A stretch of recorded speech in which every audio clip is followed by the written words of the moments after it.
Hello दोस्तों, स्वागत है आपका एक और रहस्यमय कहानी में। तो चलिए शुरू करते हैं। हमेशा की तरह से सम्राट विक्रम जाते हैं शमशान में और उसी वृक्ष के नीचे से शव को उतार के लाते हैं, पेड़ से चल देते हैं। कंधे पे लादा हुआ है शव को और चले जा रहे हैं। बेताल बहुत ही तीव्र हंसी हंसता है और कहता है, महाराज अब तो सफर तय शुरू हो चुका है, तय कर रहे हैं, चलो एक कहानी सुन लेते हैं। अब विक्रम परेशान होने लगते हैं कि ये कहानी सुनाएगा, मुझे फिर बातों में उलझाएगा और कुछ ना कुछ गड़बड़ करेगा। लेकिन अब उनकी मजबूरी थी, वो तो ले जा रहे थे उसको। बेताल कहानी सुनाना शुरू करता है कि महाराज, एक नगर में एक बहुत ही सीधा साधा व्यक्ति रहता था। उसका नाम था माधव। माधव के दो पुत्र थे।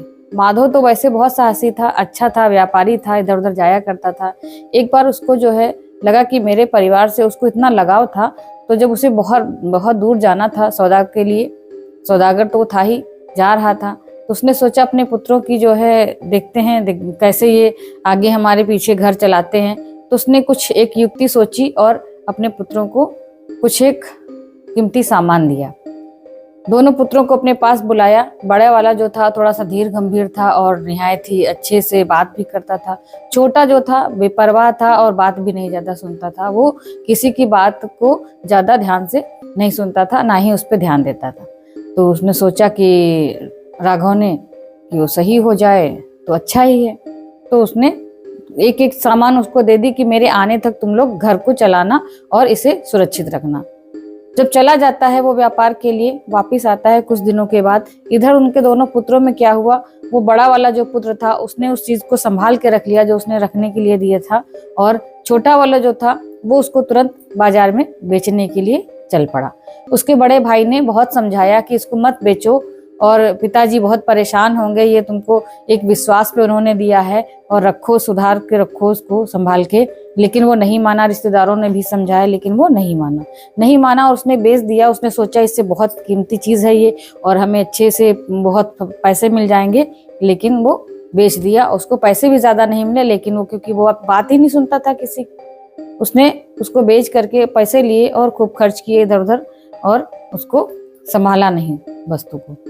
कुछ दिन के बाद उसका पिता जो था वो वापस आ जाता है वहां पे, और अपने पुत्रों को अपने पास बुलाता है, बड़े प्यार से बिठाता है दोनों पुत्रों को और पूछता है, पुत्र जो हम आपको सामान दे के गए थे वो कहाँ है?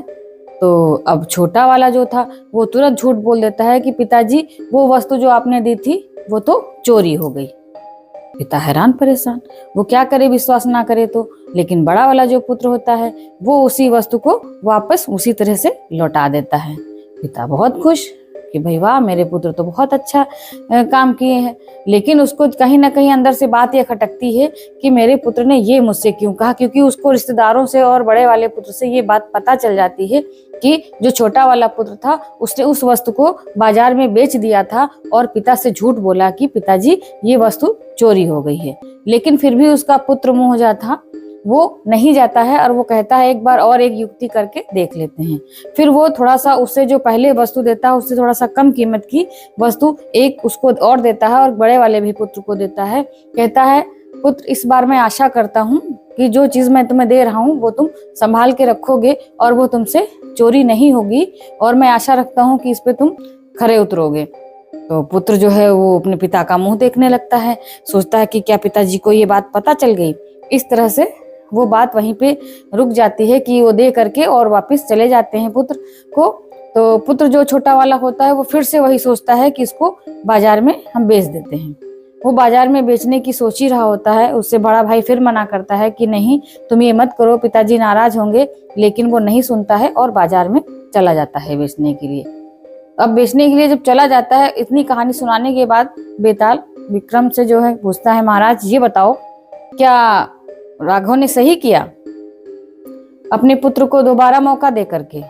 उसे नहीं देना चाहिए था मौका। तो महाराज विक्रम क्या करें, उनको जवाब तो देना ही था। उन्होंने कहा, देखो बेताल, अगर वो पुत्र को मौका नहीं देते, क्योंकि वो पुत्र मुंह में जो है पड़े हुए थे, तो हर एक व्यक्ति को मौका मिलना चाहिए। अगर वो मौका देते हैं, क्योंकि व्यवहार तो बदल भी सकता है, आचरण बदल सकता है, ऐसा नहीं है कि व्यक्ति हमेशा एक ही प्रवृत्ति का हो। लेकिन जब वो बार बार उस गलती को दोहराए तो उसे दंड भी देना आवश्यक है। अब बेताल कहने लगा, भाई वाह, विक्रम तुमने तो बहुत सही जवाब दिया। इस तरह से महाराज आपने सही जवाब दिया और मैं वापस चला अपने स्थान पे, और बेताल वापस जाकर के उसी पेड़ पे बैठ जाता है। तो दोस्तों ये थी आज की कहानी। मिलते हैं कल एक और रहस्यमय कहानी के साथ।